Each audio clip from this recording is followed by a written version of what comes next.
to me with the book review. Okay, so my name's Nat.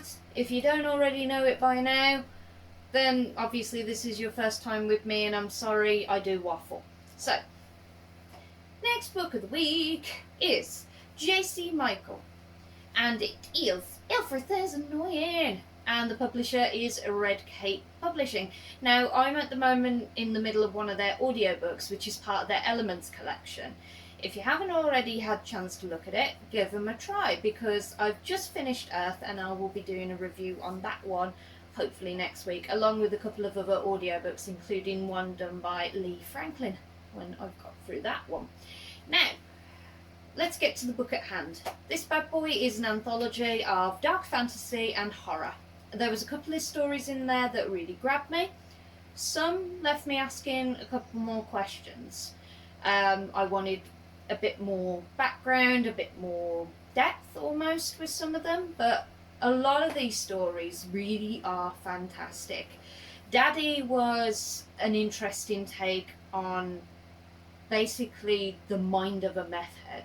So anyone that does know somebody that's gone through like drug addiction and stuff like that, it really does kind of sit with you. You end up, it hits hard, really, it really does. It's about a couple who have basically given up their entire lives and basically invested it all into drugs, to the point where they even start to consider killing off their 13-year-old daughter. And obviously it's from the father's point of view, and it's a case of moral kind of consciousness versus his drug addiction. It's impressive how it's done. It's not at all in any way insensitive. Well, in my opinion, it isn't insensitive. It's done well. But a kind of a part of me was wondering why the mother's maternal instinct hadn't kind of kicked in with the protective side, where she was the complete polar opposite to the dad. She had been taken in by the illusion of the drugs that her daughter was witch and needed to be killed. Well, essentially a witch had got out of the TV screen and gone into the daughter's body, and that's how they needed to kill the witch. Now, for me, I was kind of sitting there wondering, well, how come the paternal instinct hasn't kicked in? But then, of course, I'm a daddy's girl, so I kind of get it from my point of view. But then we move on to one of the other ones I really enjoyed, which was There Was a Girl. And that one is to be honest, it caught me off guard. I was honestly expecting a buried alive kind of story. This story was actually a vampire story, and it wasn't until halfway through it that I realised that it was a vampire story. So he did a really good job at being crafty with this one, because I was sitting there going, oh, okay, oh, I wonder how this person ended up in a box under the ground. Are we going for an Edgar Allan Poe kind of style story? But no, completely different. It wasn't like how you get some vampire stories where they scream in your face, it's a vampire, just in case you didn't know. And it's like really annoying sometimes. Like Interview with the Vampire, I love it. Amazing story. But then you have Twilight, who, should be gone, buried, burned. Not that I don't like all authors. Anyway, I digress. I get really hung up on Twilight. Anyway, that story surprised the crap out of me because I didn't expect it. The whole structure and the flow of the story, it was so subtle. The language that he chose to use for the story as well, it didn't at all give me any inkling that this was going to be a vampire story. And when it did become a vampire story, I was left with a lot of questions, and I wanted to know more about the mysterious woman that he met on the side of the road. More so, I kind of was curious about how he could hear the mysterious woman up above him. That was the other thing. Obviously, he didn't know if it was day or night, but she was trying to get him to stay underground. So I was sitting there going, was it daytime? If she's out in the day, I'm a little bit worried. Is she wearing a suntan lotion? Because she's going to need suntan lotion. But then again, that doesn't play into the usual props of vampirism, where they can't go out in the sunlight. If you've watched certain stories and certain films, like for example in Blade, they put sunscreen lotion on or hazmat suits. So every vampire trope is different. but I like this one. This one was unexpected. Then, of course, we go on to Asgalan, which is deeply disturbing in some instances. I actually really enjoyed it. Basically, following the route of a terrorist. Now, this terrorist is being investigated by a police constable called Eric Jennings, and he is absolutely at a loss of who this guy is, what his motives are. All he knows is this guy is a psychopath that's attacking hospitals. He just happens to attack the hospital in certain areas, which to me seems very coordinated, so it makes me kind of consider, okay, what's so specific about these parts of the hospital? For one, he chooses a theatre full of doctors that are investigating world diseases. These are not just your generic doctors, these are doctors that are specialised in fields, got years of experience, and they are looking to solve problems of like world disease and stuff like that. So as I'm going through the story, I start to wonder, well, okay, is it just general terrorism? They're trying to stop the development of diseases being found, or is this for a buyer? Is this for a client who doesn't want them to find a cure to the disease, or doesn't want them to stop a disease that maybe they've manufactured? It was very intriguing. But it was also really intriguing how he used two-parter. By that I mean it was from 2 point of views. One point of view was the police officers. The other part of view was from the terrorist himself. And he was like a, how's the way to describe the brain of the terrorist? A kitten, like a bunch of kittens tearing up a tapestry. That guy's brain, definitely there. He basically believed he was resurrected from the dead to do God's work. Okay, fair enough. Enjoy your life, zombie. Anyway, it goes on following this guy. The language between the two characters is very distinct. I really enjoyed that. You were able to tell instantly which character you were following as you went along. There was obviously story breaks, but even without the story breaks, I was able to find out where I was and who I was sitting with at the time.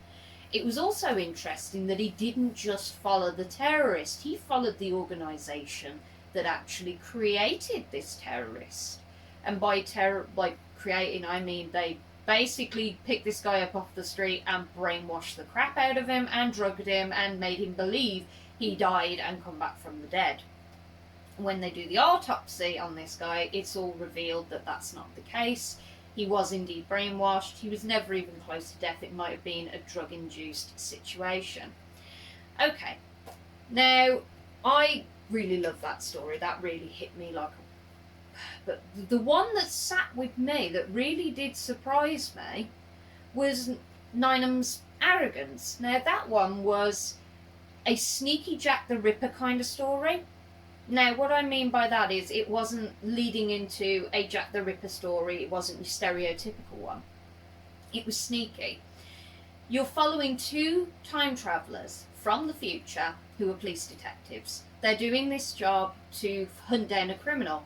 You have no idea it's Jack the Ripper until like halfway through the story, which I love that. They didn't just go, same as before, Jack the Ripper, here you go, I'm going to lob it at you. And it was crafty and interesting. And like I said, there is actually a slot in here, a story part that really hit me, to be honest. I mean, can you imagine, for me, when I find this particular part of the story, it really caught me off guard. I love description. That's my main thing for me. I love a story that gives a very obscure description, one you wouldn't even think to pop into a story as well. That's what really caught me off guard with this particular one.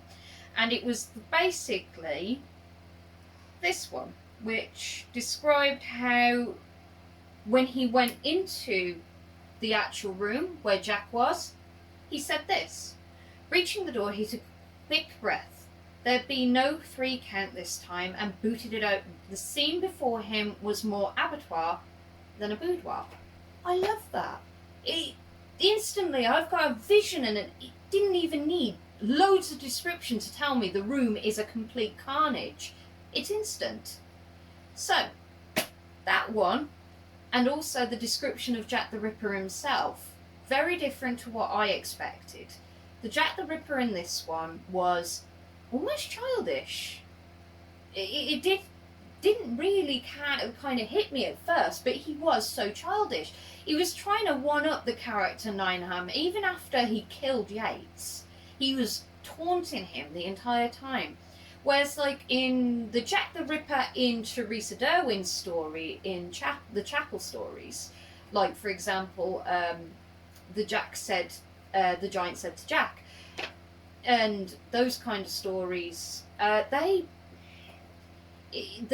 very much a very different tone. Teresa in these stories is, you are in Victorian England. There's no ifs, no ands or buts about it. You're in Victorian England regardless. Whereas Jack in this one got completely ripped from his timeline and changed as well. The whole timeline of Jack the Ripper got changed entirely. I really enjoyed that because it was a different take, like I say, to what I'm used to. But for me, like, obviously, these two Jack the Rippers, so Teresa's Jack and his Jack, JC's, were brilliant because they both had personality traits you wouldn't expect, that you would sit there and go, oh my god, I want to hear more. I want to know more about this Jack the Ripper. I ended that story going, I want to know what happens to Jack the Ripper in this one. Just like in Whitechapel, I wanted to know more about the characters in Teresa's world and universe, and she's such a good writer anyway, so I can't find a fault with any of her work. But again, these two writers really, if you're looking for a Jack the Ripper story, this one and Teresa, they did amazing jobs. There are also a number of other, I mean, I could go through the entire book and give you every blow for blow on these stories, but the collection is it's so different. And there's so many variation in story styles as well. You get it from first person, you get it from third person, you get a mix of different personalities, you get a whole structure change in some cases where the story doesn't go exactly how you'd expect it to go. Choices was a really good story. I mean, I absolutely adored Away We Am. I really liked, like I said, Daddy was an interesting one. It was, there was so many in there that I couldn't choose from. I wrote out everything I wanted, and I was still not sure which ones to put out there, but they're all really good. I'm not going to give away everything in the book because you guys have got to read it. There is some in there that I think could use a bit more background, a bit more structure, but other than that, he did an amazing job with each one of these characters' developments.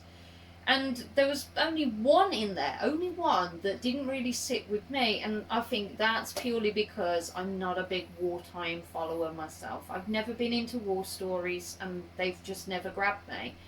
It was a good story, don't get me wrong, but I just felt like there was some bits missing from it that I want more. I want a continuation so I can get a better of an understanding of the story. That's literally it. Other than that, this is a great collection of stories. I highly recommend. I mean, you guys might read it and think, "Whoa, what the bloody hell's that going on about?" Yeah, weren't the creepy woman? So even Creepy Bunny wouldn't even know what to do with these stories, would you, Creepy Bunny? You don't know anything, do you, Creepy Bunny? You just sit on my shelf and look dopey. Look at his dopey face. Anyway, my next one will be Red Cape again, because I'm sorry guys, but I do like the Red Cape collections. They are really good. At some point I'll be doing Eerie as well, Eerie Publishing. There's a couple of other ones that I'm looking at as well. I've got in my collection a nice selection here, including the best horror of the year, which I'm looking forward to reading because I kind of, from a writer's perspective, I want to improve anyway.